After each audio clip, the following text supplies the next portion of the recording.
फुल aggressive झालेला साप आहे हा.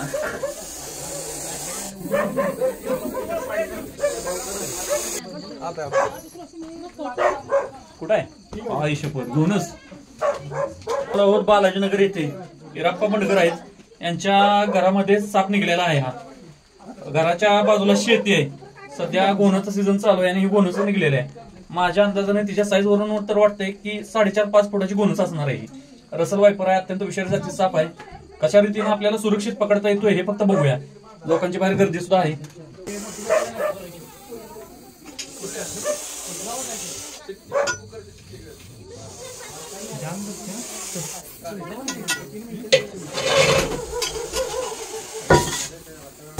ते कशी जरा बघून घ्या. फुल साईजचा गोणच साप आहे. एकदम चिडलाय अग्रेसिव्ह. नाही आता नाही काय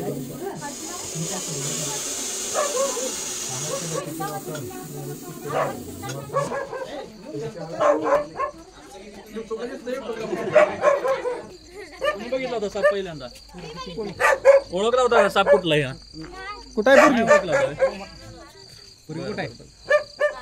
अगोदर पासूनच चिडला होता का? आवाज करत आला होता घरात का काय? नाही ते येत होता. आम्ही दरवाजा उघडले का नाही ते गुंडळून घेत होता. म्हणजे तुझ्या त्या पायाच्या तिथे त्या कोपऱ्यात. मग त्यानंतर आवाज केला का गुंडळून घेताना? मीच लगेच दरवाजा तिथं लाईट थोडी लावा. लाईट नाही. लाईट जर असती तर तुला हा अत्यंत विषारी गोणच साप आहे. हा जे भारतातले 4 प्रमुख विषारी साप आहेत का नाही त्यापैकीच एक आहे. हा चावल्यानंतर रक्त असं गोठतं. त्यामुळे अटॅकची वगैरे शक्यता होते. त्यामुळे हा साप दिसल्यानंतर जर लांब राहायचं. बऱ्यापैकी हा साप लोकांना वाटतो अजगर आहे कारण मोठ्या मोठी साईज असते या सापाची. अजगर म्हणून कोणी धरायला जायचं नाही. सगळ्यात मोठे दात ह्या सापाचे असते. त्यामुळे जर चावला तर पाक शरीराच्या आतमध्ये पर्यंत विष सोडतो. सगळ्यात जास्त प्रमाण विष सोडण्याचं ह्या सापाचं आहे. साप चावल्यानंतर दुसरं कोणतंही काही इथलं मेडिकल मधून गोळ्या किंवा इंजेक्शन घे इथं काय करायचं नाही. सरळ सरकारी दवाखान्यात जायचं.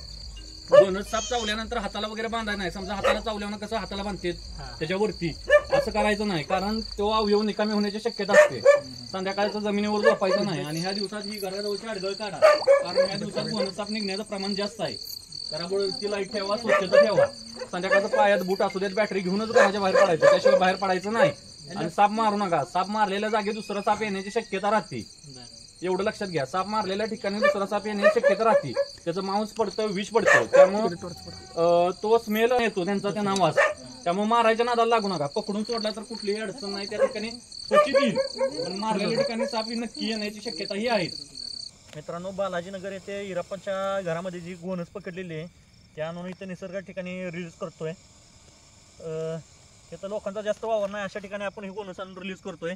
इराप्पाच्या घरामध्ये जी मुलगी होती खरंच ती नशीबवान होती म्हणावं लागेल. कारण तिनं जो दरवाजा उघडत होती त्याच्या बाजूलाच ही गोणच फक्त 1 फुटावर ती बसलेली शरीराचा गुंडाळा करून. ज्यावेळी गोणच शरीराचा गुंडाळा करून बसते त्यावेळी एक लक्षात घ्या ती बाडच्या प्रवित्र्यात असते. स्वतःचा आकार असा यस सारखा करतो. इंग्लिशमधले यस सारखा आणि स्प्रिंग सारखा असा झेप घेऊन चावण्याचा प्रयत्न करत असतो. त्यामुळं संध्याकाळच्या वेळी अंधारात तुम्ही काळजी ही घेतलीच पाहिजे बोलतोय. त्या गोणसला आपण रिलीज करू येतोय आता. फुल साईजची गोणस आहे. लांबी 4.5 ते 5 फूट आहे या गोणसची.